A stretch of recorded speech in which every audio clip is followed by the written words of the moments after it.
This is Will Tchakirides interviewing Veronica Downing for the HBCU Radio Preservation Project. It is currently 1:34 p.m., and we're recording this interview on December 15th, 2023.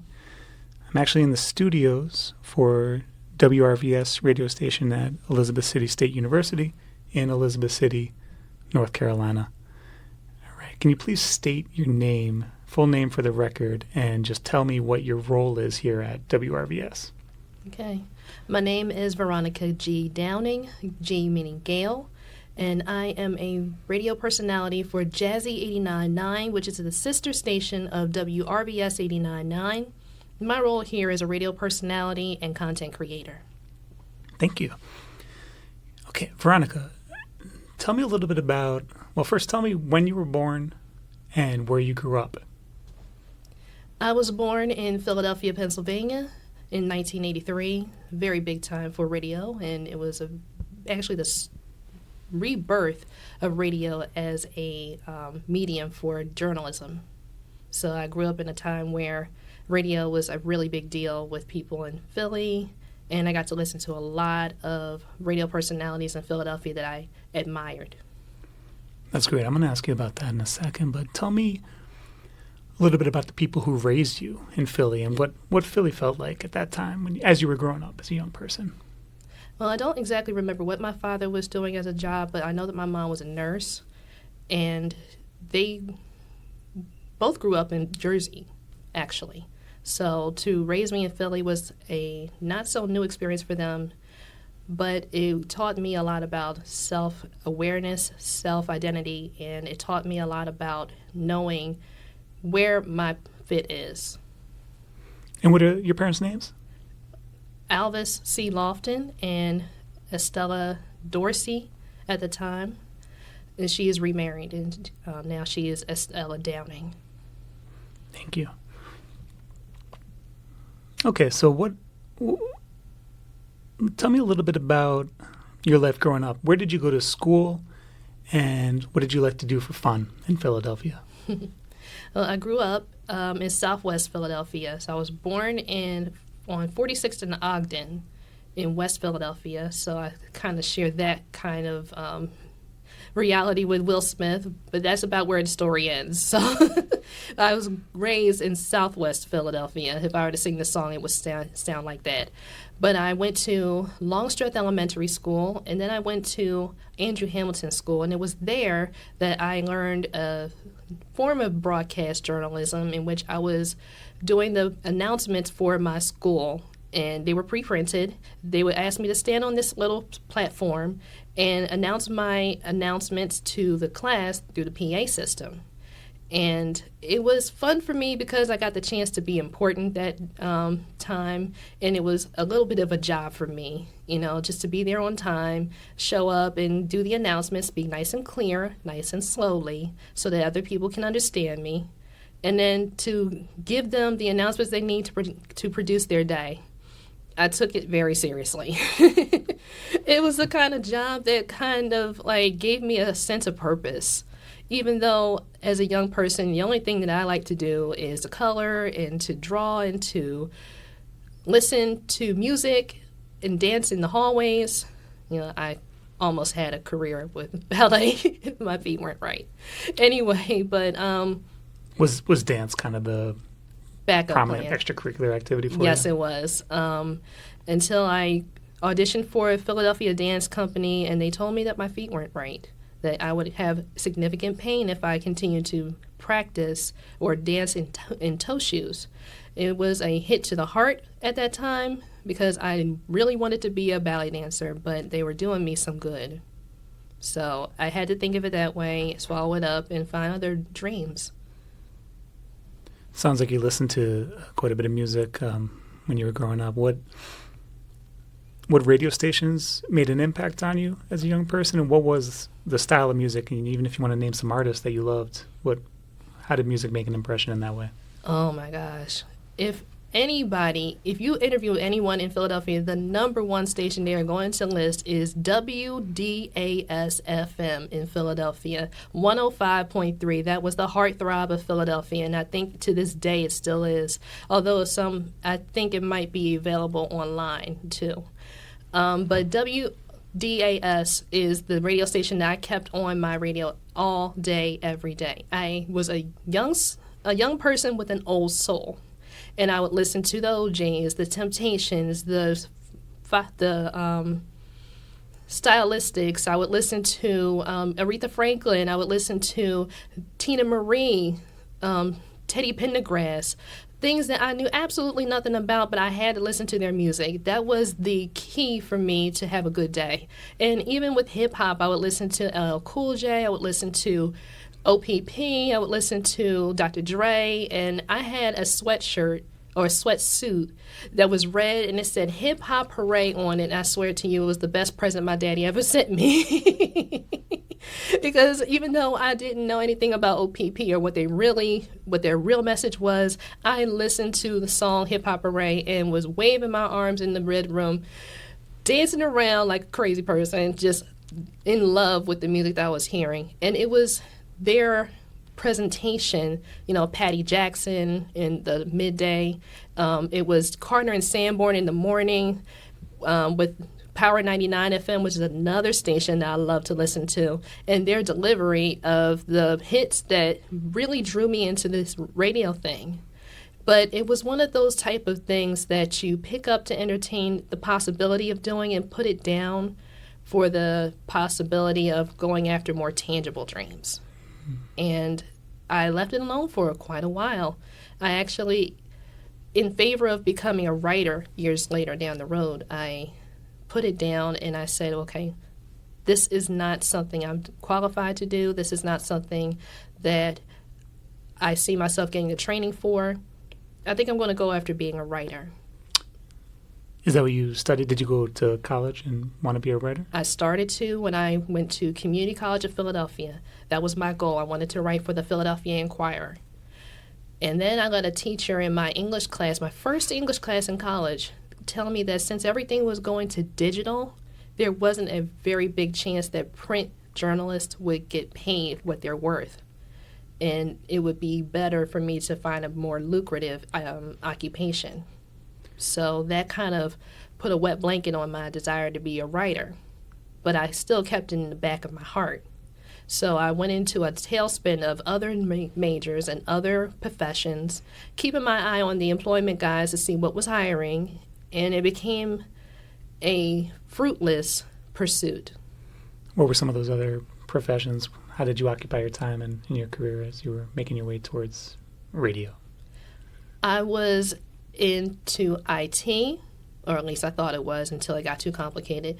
It was psychology, sociology, social work, criminal justice, and I think I also went into music, or wanting to go into music and theater, but not really following it through. And then I can't remember the rest of them, but none of them really hit home. None of them really felt home to me like journalism. Did you complete that associate's program? I did. I completed the associate's program in 2019 through College of the Albemarle. Okay. And at the time, I was just finishing out my general requirements. And I took an associate's in arts. And when I came to Elizabeth City State, my goal was to become a journalist. But in 2019, the journalism program downsized. And unbeknownst to me, I didn't realize that there were still communication programs active at ECSU. I just took it to mean that the program wasn't available anymore. So I just pivoted and decided to take history. And I figured, well, there's still good stories that could be told within history. So I took my bachelor's in race, gender, and ethnicity studies with here at ECSU, with a concentration in Africana Studies. And I'm glad to say that I finished with honors, but that still kind of didn't help me in my pursuit to become a journalist. And it was a very hard post-graduation employment slump that I faced that brought me to the point where I finally contacted Melba Smith and asked her if she could help me. Yeah. Well, we had a little pandemic in the midst there during that time. Yes, I did. How did COVID impact your life? I'm not going to lie, it was really hard to see the scores of people dying because of COVID was gut-wrenching. To see my classmates go through online learning was hard because I love to be around them. I love the energy. I love being able to talk and interact with them. And to not have it at that level was hard. And it took the wind out of my sails a little bit as far as finishing my education. But I thank God that He never let me give up. I have not been a stranger to online learning, actually. Before coming to Elizabeth City State, I was going to ITT Technical Institute, and then I was also going to University of Phoenix. So the whole online education experience was not new to me. It was just the interactions that I missed. So backing up a little bit, tell me the different places you have lived. So we started in Philadelphia. Did you move elsewhere? How did you eventually make your way here to Elizabeth City in that sense? Well, I think I've only lived in Philadelphia until December of 2014 when we finally made the decision to move. Everything in Philadelphia had become dangerous, and I was used to it. I had grown up around it, but I was seeing the light in my father's eyes slowly dying. So you moved with your family? Yes, I moved with my family. My parents and my uncle, who was disabled, moved with us to North Carolina, where we had family, and we decided to make this our permanent home. We waited on God's leading to move because we don't make a move without Him. And He finally told us that it's time. We got our U-Haul and everything we could grab with two arms, and we put it in the U-Haul, and we moved to North Carolina, Edenton, where there was a rental property waiting on us. And the kindness that our neighbors showed us in the first few months was unexplainable. They showed us so much kindness, and they helped us to get adjusted to life in North Carolina. For my dad, my stepfather, I mean, it is home for him because he was born and raised in North Carolina. He grew up on US 17, so he has a lot of family in and around there. So it wasn't hard for him to readjust. For us, it was different. I remember I would have nightmares of waking up in Philadelphia. That was how detached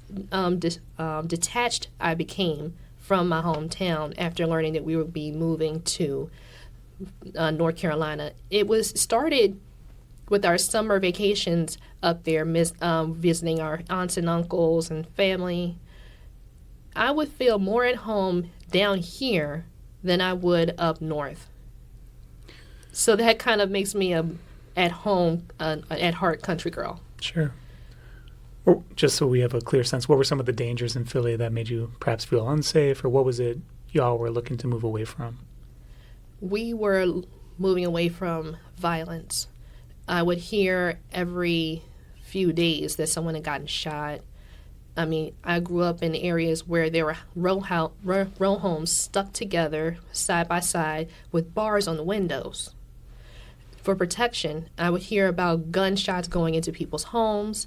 I would hear about police and people getting into altercations. I would hear about places being robbed. That's not a network that a child should get used to being raised in. And did you find the police to be very helpful in creating a safe space? No, actually, because if something were to happen on our block, we'd actually have to wait like a half hour to an hour before they'd show up.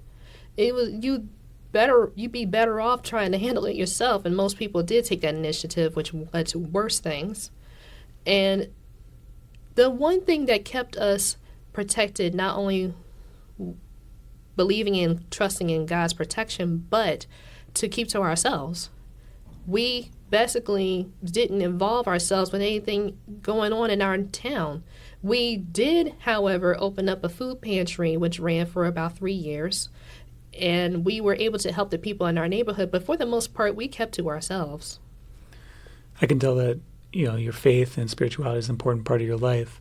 Was there a particular church that you attended in Philly and maybe that you've moved to here, denomination? What is your background religiously? Okay. We are non-denomination. We only believe that the Father, Son, and the Holy Ghost are 3 in 1, and we believe in His Son being the risen Son of God. And we have a church called the Open Door Outreach Ministries. We started in Philadelphia, and we brought the church over to North Carolina. We are currently looking for a building right now. We are having services in our house. Is this what your father does for a living? Yeah, he's the senior bishop of our fivefold ministry, which started in Philly, and there's another part of our ministry in Winterville, North Carolina. Is your mother also involved in this? Yes, she's a pastor, okay. And I'm an associate pastor. Now, having moved to North Carolina, so I want to know kind of when did radio and broadcasting reemerge as something you were thinking about? I understand you were at Elizabeth City State University. You're taking history courses, Africana Studies. Was it in the back of your mind during this period that broadcasting was ultimately going to be the thing that you really wanted to do, or was it more like kind of a rational calculation here? I'm not seeing work in this space. Maybe I need to move into this space. How did you make sense of that in your mind? Okay, so like I was saying, I come from a pretty bad post-graduation employment slump. I was at my wit's end, putting in application after application and with no results. If not, I was receiving phone calls saying that we went in another direction. We will keep your information on file, but thank you for applying. I was getting that so much that I started to doubt whether I'd be able to get a good job in journalism. And then I called Melba because we had connected during my undergrad, and I thought maybe she could help me being in the business. And she started to listen to my concerns, and as she was listening to my concerns, she was listening to my voice and sizing up my voice for a possible show on this network. So she started to lead her questioning in that direction until I caught on and said, "Are you trying to get me on the radio?" She said, "Yes, I am." I said, unequivocally, yes, because at this point I'm ready to try anything. And I knew that I didn't have experience in radio, but they were willing to teach me. They were willing to train me. But within the span of March will be a year that I've been here. In the span of maybe 10 or 11 months, I've picked up so much training and been able to catch on quickly to the schedule and the routine that they have here. This is something that I never saw coming, but I'm glad that I'm here. When you were still in the program in history and Africana Studies, did you listen to the radio station? Was it a part of your life on campus? Yes, it was. Anybody from here will tell you WRVS plays the best music. They are experts in pulling in interviews with people that are very influential, and the music is amazing. I can't lie. The music is jumping. Tell me about the format. Okay, well, first of all, there's Morning Joy, and I started my days with that. That's Sheila Lee. She calls herself the voice of joy, and she absolutely is. The gospel programs that she pulls up are amazing, and they get me through my day. They start from, I believe, 6 in the morning till about 11 a.m. And then it was Soul Cafe. And we had a host here for Soul Cafe. I believe we're going to try to get another one. But he was playing good R&B music, something to get you through the mid part of your day when you're feeling a little tired from classes. And our Afternoon Delight radio show is my boy Clay Mercer. I mean, imagine walking through the studio hearing that voice like in person. It was cool, and he plays that New Jack Swing that I grew up listening to, and it's very familiar, and it's something that keeps me going. So then there's Evening Vibes, and we have student hosts who produce that. Right now, I believe is Kaya Carter, who is hosting Evening Vibes, and she keeps the energy going. So I just love the music that I heard when I was in my undergrad, and I'm glad to see that they're keeping the momentum going throughout the years. Okay, now tell me where you fit in and what program you are the voice of. Okay, so like I said, I host the Honey Vibes weekend radio show on Jazzy 89.9, and it's my job to bring in the young and the old in their shared interest in jazz music. And jazz music is really what's played on Jazzy is contemporary jazz music from the 90s on up. Anything from Jeffrey Lorber to Dave Koz to Kenny G to Incognito and Masia. And I give you a chance to not only win tickets to programs, but I just closed a countdown of 23 jazz artists you should know, where I discussed artists between the ages of 20 and 40 who are doing phenomenal and innovative things in jazz music. Some that you may not have heard of, like Samara Joy and Jeremy Dutton, who is a drummer, and Brenda Younger, who is a harpist.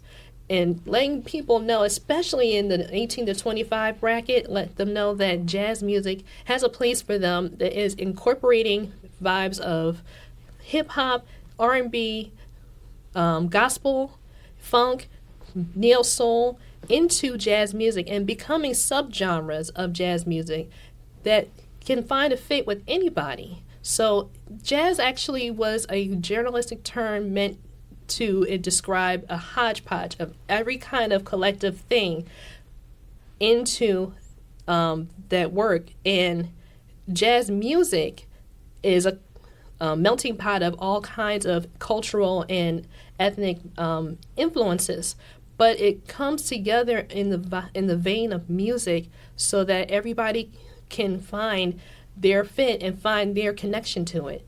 And it's a medicinal type of thing, actually. So that's why I love jazz music. When I was younger, I would listen to 106.1 WJJZ in Philadelphia. It's available on iHeartRadio right now, but it is one of the best radio stations in Philadelphia, and it gives you all of the content that I'm actually doing right now. But the difference between the two of the first thing that I noticed is that was the only radio station that was playing jazz music 24/7. Now, WRVS tries to do that with Jazzy 89.9, and they have a radio station, the only one in Northeast North Carolina that is 24/7 and crystal clear, but it's on HD2. So not everybody has access to it if you don't have an HD radio, but they're working on making that more universal now. And you can hear it online. Yes, and you can hear it online. I give people, my listeners, a link to it through my website. And the Listen Live tab puts you right through to the radio station and lets you hear all the music that you want to hear anytime you want. And did you always listen to jazz throughout your listening experience? My taste changed when I became a little older. I think in my teens I started to listen to jazz music. And as I say on my website, I started to listen to jazz when I was searching for something that was a lot more sophisticated. And jazz hit the bill for me because it touched on it was a calming sensation that it gave to my anxiousness that really stayed with me. And though I didn't know anything about the artists that I was listening to, I had to hear more of their music. I had to hear new songs, new releases. I was collecting albums from Kenny G. I was collecting albums from Cassandra Wilson. And I was collecting albums from Dave Koz before I learned anything about the artists themselves. So once I started to get an appreciation for the sound, I started to scale back, especially with my history classes at ECSU. I started to learn how to research for these artists, how to research for the older generation, and I started to learn who they were and listen to songs like from Nat King Cole or from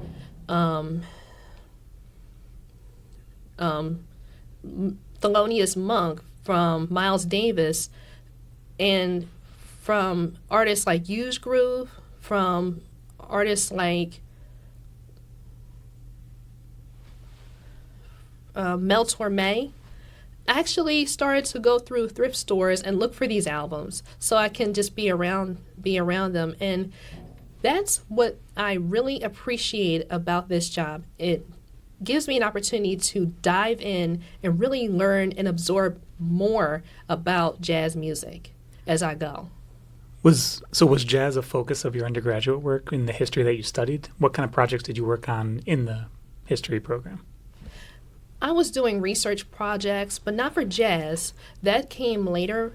What I was doing was helping with research into buildings and landmarkers in Elizabeth City. Like public history. In public history. So I was doing public history and assisting with research projects. And it opened my eyes to how much history can be found right in your own neighborhood. Like, for example, if you go down Eringhausen Street, toward the end, near the Museum of the Albemarle, you'll see an open lot. That location had 3 black businesses in it. It was recorded in the Green Book,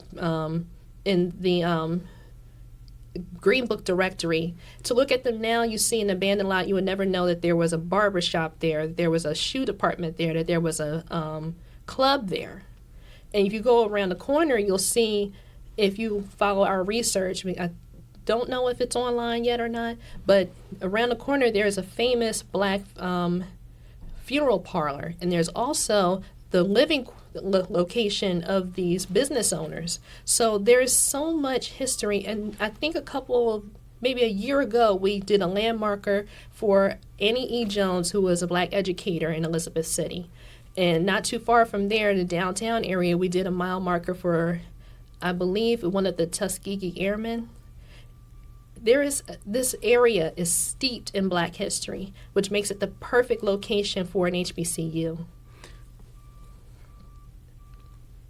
Cool. So you actually did both physical markers in your public history work and also creating digital humanities projects, ways to interpret that history online. Right. Okay, you mentioned this is the perfect location for this to be an HBCU. What does it mean to you to get your radio career started at an HBCU? It means everything. First and foremost, it means that I'm contributing to black history, that I'm a voice, an active voice in black history, and using this time to be mindful of the impact that I make with younger folks, with the younger generation, from here on out, to make sure that the impact that I make creates a steady foundation for the next generation. And how does this station connect to undergraduate students and the community and young people? And how do you think about connecting with a younger generation? Connecting with the younger generation through the medium of radio means that you are a constant presence in their life. It directs them into what they should do with their lives and how they are to conduct it. And not only that, but gives them ideas about how they can make an impact in the next generation. And with me being on radio and creating a show for the jazz circuit, it gives students an opportunity to feel included in what goes on in their history, to make a decision, a solid decision about what goes on in their history, and this radio station puts the tools in your hand to make it possible to not only exceed your own expectations, because I never knew that radio would be a part of my life. Like I said before, I thought it would be something I just pick up and put down in place of something more lucrative. But money fails to be important when you realize what kind of impact your work is making. And I hope that WRVS continues on for another 37 years. Continue to see something in our youth that we didn't see before and help them develop it. And that's exactly what they've done for me. To come in not as a student for journalism, because that wasn't my direction, but to come in as an employee and slowly but surely find a hustle and find a purpose in what I do, to be able to feel like this is now my identity. That is what really made the point for me. And I cannot say I had a moment where I didn't enjoy what I did. I come from work every day saying I love my job. And what's the hardest part of the job and what's the best part of the job? Well, actually, the hardest part of the job is exceeding my own limitations. And they all have to do with my own confidence. I will say that sometimes I deal with issues with verbal fluency. Sometimes I deal with issues of learning how to use the technical equipment. I've been receiving training from Clay Mercer on how to use Adobe Acrobat. Adobe Audition. I've been learning how to use NextGen. I've been learning how to use the production board. Now, these are things that, you could go to YouTube, but really the hands-on experience is what sticks in your mind and creates a muscle memory when you go back to it the next time. So these are skills that I would pay a sizable amount of money to learn in school, but I'm learning them as I go. And that is the best part about this job. They want you to make mistakes. They want you to learn. They want you to adapt. And by doing so, you're becoming a stronger and more employable person for the next task that you take on. So you feel that support in this environment, it creates a comfort and allows you to kind of make mistakes, and that's okay. Yes, absolutely. Because once you make those mistakes, you'll never make them again. And you become able to train other people in how to do it right. So this is a training ground so much as it is a proving ground. Stepping away from the station for a moment, we mentioned COVID.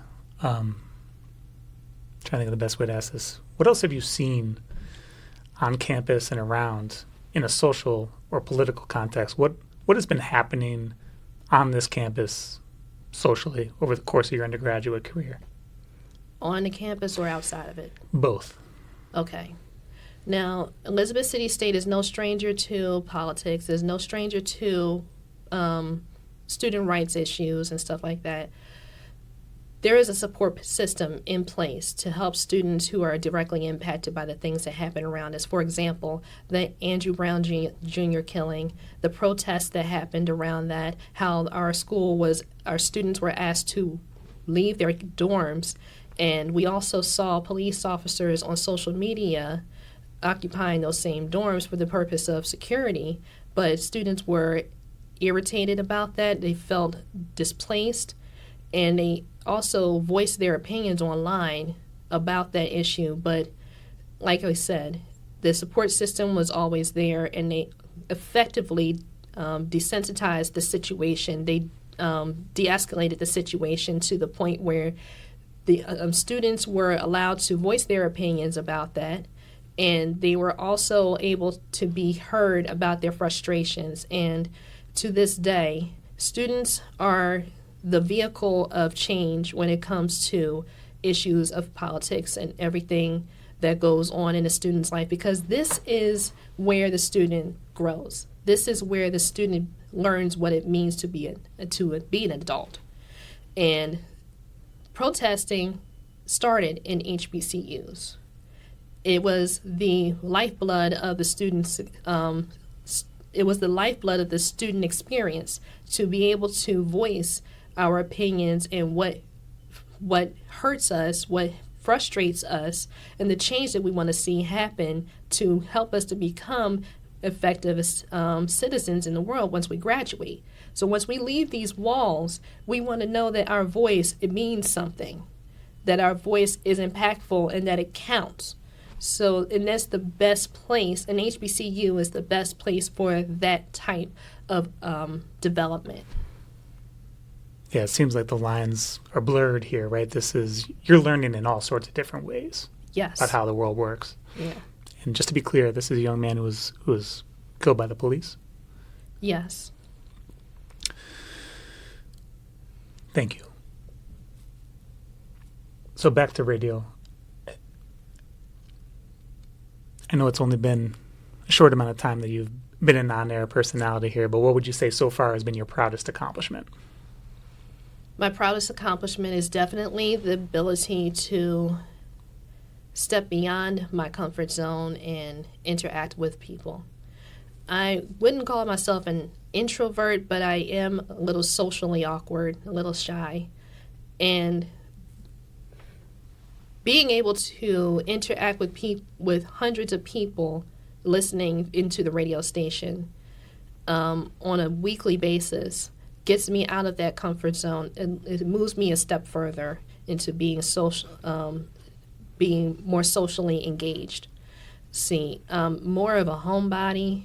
Unless I'm with my folks, I don't like venture out. I used to, but I really mainly kept to myself. It helps me to interact with people on a more direct level. And I hope that makes sense. Yeah, you could have fooled me. That's what the engagement that we're having now is a testament to how far I've come. Given your experience and what brought you here, what words of wisdom would you offer to another student, young person coming up, or someone who might have similar circumstances and wants to figure out what they're doing and achieve something they're passionate about? My biggest advice to you is to embrace your flaws and embrace your dreams, because you will never know. And sometimes you'll be the last person to know how far that can take you. Because I didn't know that radio was in my future. It really hits home when someone sees something in you and is willing to give you the tools to help you bring it out. Even if it doesn't feel comfortable all the time, first of all, it's not supposed to. Growth doesn't come with comfort. Growth comes with difficulty and change.